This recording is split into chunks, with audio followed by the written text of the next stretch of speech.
Chers auditeurs, bonjour. Je vous souhaite la bienvenue dans Maskilo, une émission totalement dédiée à la culture sur Yalla Web Radio.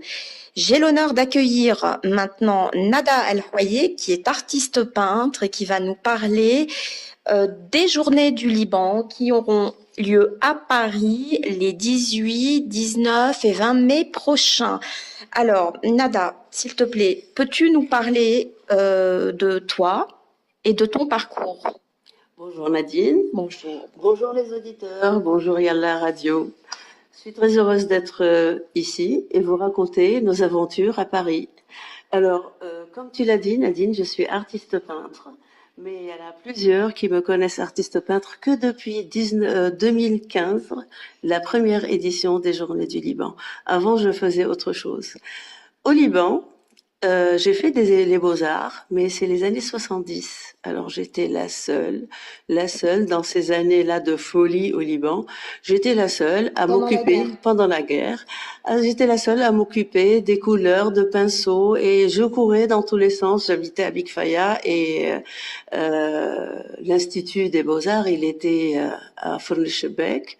Alors c'était à Beyrouth. Et toi, tu venais de la montagne. De la montagne, c'était un long trajet et puis après c'était toujours sous les bombes et tout le monde me prenait pour une folle de m'occuper de ces deux couleurs et pas d'autre chose. Mais finalement, j'ai tenu pendant 3 années.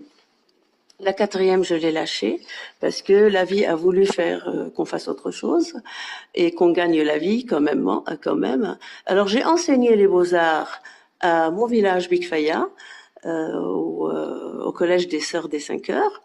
Et puis jusqu'en 88. En 88, j'ai quitté le Liban, je suis venue en France. Donc tu es franco-libanaise. Ouais. Et bon, je pense que tu as dû ressentir une certaine frustration de ne pas pouvoir peindre en arrivant à Paris. Oui, parce que là, en arrivant à Paris, c'était pas du tout ce qu'il fallait faire, quoi.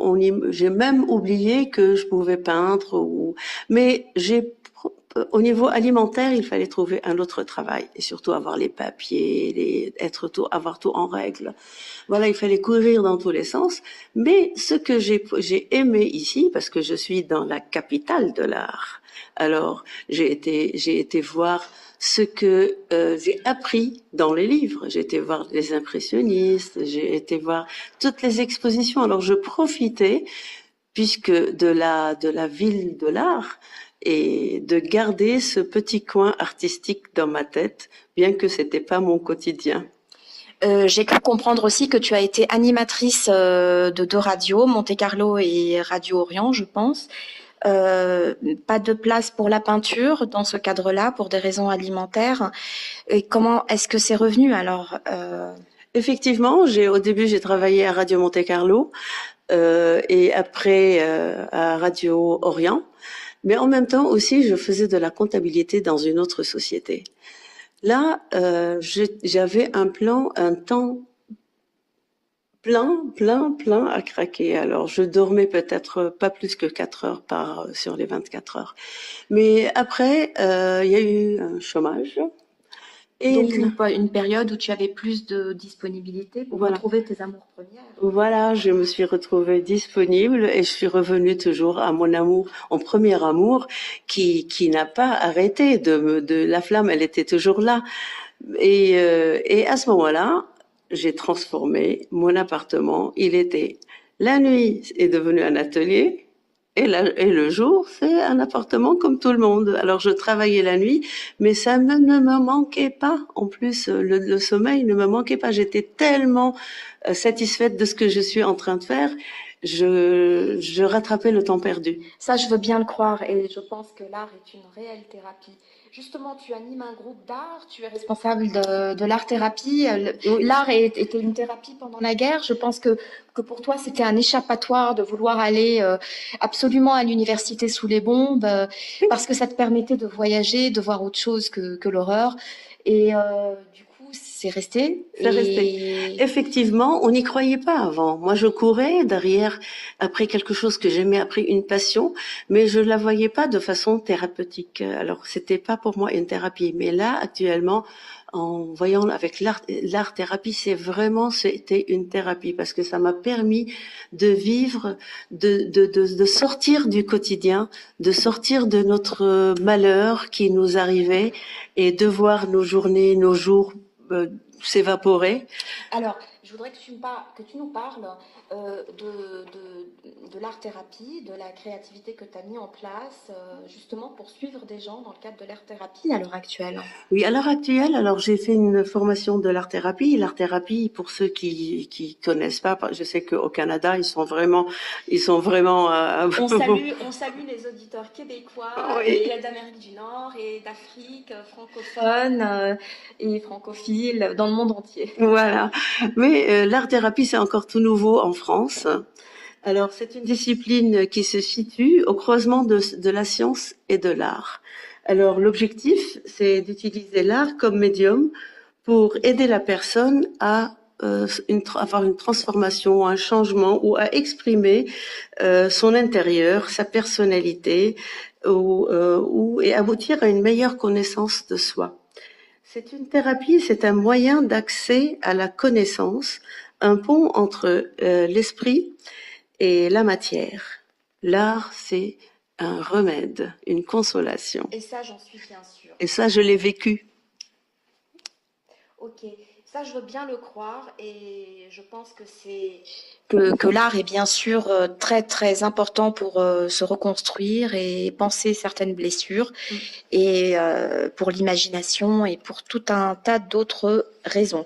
Alors moi je voudrais que tu nous parles aussi de ta source d'inspiration. Est-ce que tu as besoin de voir pour les œuvres qui reprennent justement les paysages du Liban ou tu travailles comment tu travailles sur le souvenir, sur la photo comment travailles-tu sur les paysages?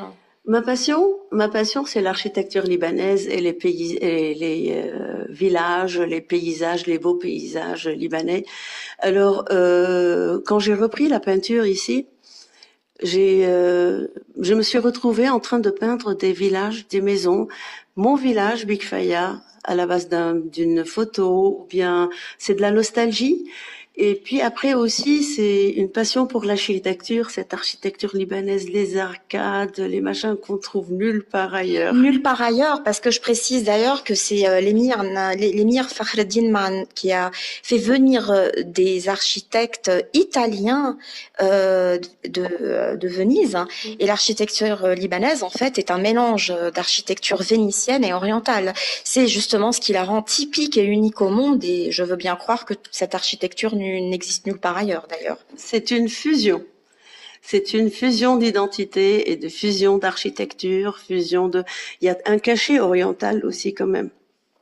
Alors, ma source d'inspiration, c'est seulement ces photos-là, ces souvenirs, de la nostalgie. Mais en même temps, Nadine, tu ne vas pas me croire, peut-être toi aussi tu vas le savoir, c'est que quand tu prends ton pinceau et que tu dessines, il y a des choses, des souvenirs auxquels tu n'as jamais pensé, qui ressortent, qui ressurgissent et que tu les vois en train de faire sur le papier, Ah mais je suis d'accord. Ben oui. Souvent. Ben oui, c'est l'inconscient qui garde beaucoup de choses en nous. Alors, et c'est pour ça, le pinceau, l'art-thérapie, qui soulage. Qui guérit de tous les maux. Oui. Alors, quels sont tes peintres préférés? Mes peintres préférés, il y a Hamoui, qui est du Liban, qui a peint aussi des paysages libanais. Et d'ailleurs, je m'inspire beaucoup aussi de lui. Il y a les deux Renaud, père et fils. Et le défunt Wajih Nahlé, fusion de couleurs avec... Art abstrait plutôt alors? Oui, il y a les deux, figuratif et abstrait. D'accord. Il est décédé? Oui. Hélas. Hélas, l'année dernière, il y a 2 ans, je pense. Alors, à propos d'architecture libanaise, justement, lorsque tu as replongé dans tes amours premières, lors de la première édition des Journées du Liban, tu as exposé des œuvres où l'on pouvait percevoir et admirer des paysages libanais.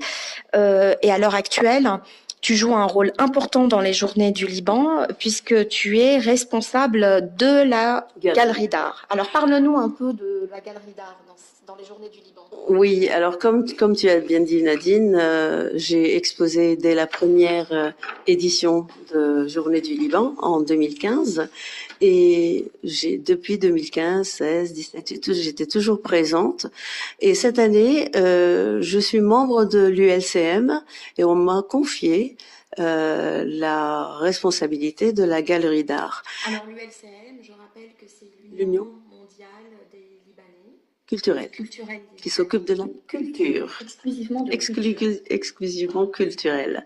Voilà. Alors, et cette année, moi, ayant eu l'opportunité d'exposer dans ces Journées du Liban, et j'ai vu la valeur d'avoir exposé et de rencontrer plein de Libanais et de se faire connaître auprès des Libanais aussi.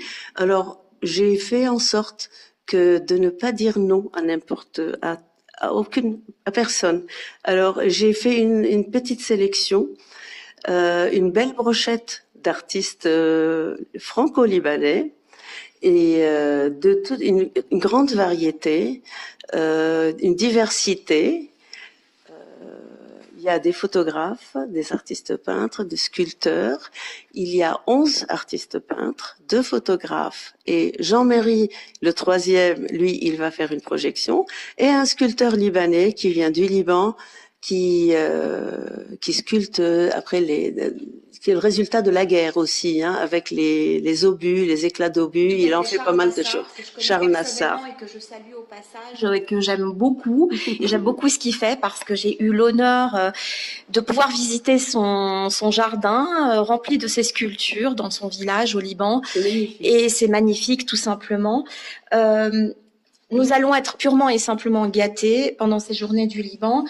Nada, pour terminer, je voudrais vraiment que tu nous parles de tes œuvres et de tes dernières œuvres qui sont une fusion. Tu as appelé ça fusion.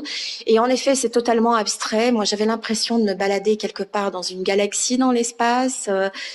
Et il y a une telle profusion de couleurs, des couleurs, des amalgames de couleurs qui se mélangent vraiment très bien et dans lesquels on a envie de se plonger, justement. Et qui représente quelque chose pour toi. Ça me...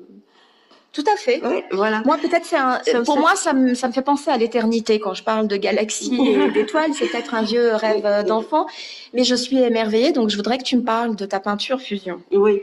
Là, moi, étant au départ, aimant l'architecture libanaise, mon style, c'était un figuratif. Et tout d'un coup, je découvre une technique qui me laisse vraiment exprimer ma nostalgie, ma fusion, ma nouvelle identité, ce que je veux dire, avec des couleurs. Je l'ai appelé fusion de couleurs et fusion d'identité. Et là, je vais dans l'abstrait.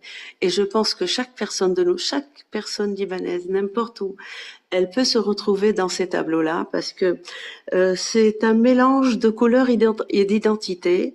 Notre identité, les traditions, les saveurs, les parfums, les couleurs, chaque personne de nous sommes déjà une fusion de tous ces éléments-là. Alors, notre intégration dans une nouvelle société, c'est aussi un savant mélange de valeurs. On prend, on donne, on fusionne, on apprend des choses, mais dans le respect de soi et des autres. Et là, on crée des richesses à l'infini. Voilà. Au début, j'exprimais mon pays avec des paysages libanais, avec de l'architecture et les fleurs et la mer, la Méditerranée. Et là, maintenant, j'exprime mon pays avec une nouvelle identité, une fusion de plusieurs choses, de plusieurs couleurs qui représentent plusieurs valeurs, plusieurs cultures. Et voilà. Je pense aussi que le fait d'être resté longtemps en France, justement, tu as fusionné pleinement avec la culture française, bien qu'au Liban, le Liban est un pays francophone, je le rappelle, et francophile. Nous sommes parfaitement imprégnés de la culture française, mais je pense que tu t'es imprégné de Paris. Je pense que cette mixité, cette variété, cette diversité à Paris, tu l'as imprégnée et je pense que On est tous un résultat de fusion. Tout à l'heure, je recevais Céline Coury qui m'a parlé de choc culturel. Elle a perçu comme ça. Moi, je pense que c'est un mélange de. Je pense que nous sommes tous Nous une sommes fusion. sensibles à ces genres, à ces choses. Alors, au début, on est injecté, on est intégré, puis après, il y a une agitation, et pour arriver à une fusion totale, et c'est là, on a une richesse, on crée des choses à l'infini. En tout cas, pour conclure, Nada, peux-tu peut-être donner des renseignements sur la liste des artistes qui vont exposer justement lors de ces journées du Liban et pour conclure, nous donner des informations sur une page Facebook sur lesquelles on peut déjà voir tes œuvres. Oui. Alors pour mes œuvres, moi j'ai une page Facebook, Nada, N-A-D-A, Eloyek, E-L-H-O-Y-E-K, artiste peintre. Et concernant les Journées du Liban, il y a une page Facebook JDL. Et sur cette page-là, on va bien sûr rediffuser ou bien diffuser en temps réel aussi, être en ligne, en direct pour l'inauguration, ou bien je peux vous montrer aussi de temps en temps les œuvres de ma galerie d'art de JDL 2018. En tout cas, ce sera avec plaisir et merci à tous nos auditeurs de nous avoir écoutés. Nada, merci beaucoup pour ton intervention. Merci beaucoup Nadine. Et je te dis donc à la semaine prochaine et je rappelle les journées du Liban auront lieu le 18, 19 et 20 mai. Venez tous à l'espace des Blancs Manteaux, c'est à ne pas rater. Au revoir à tous, bonne soirée. Au revoir.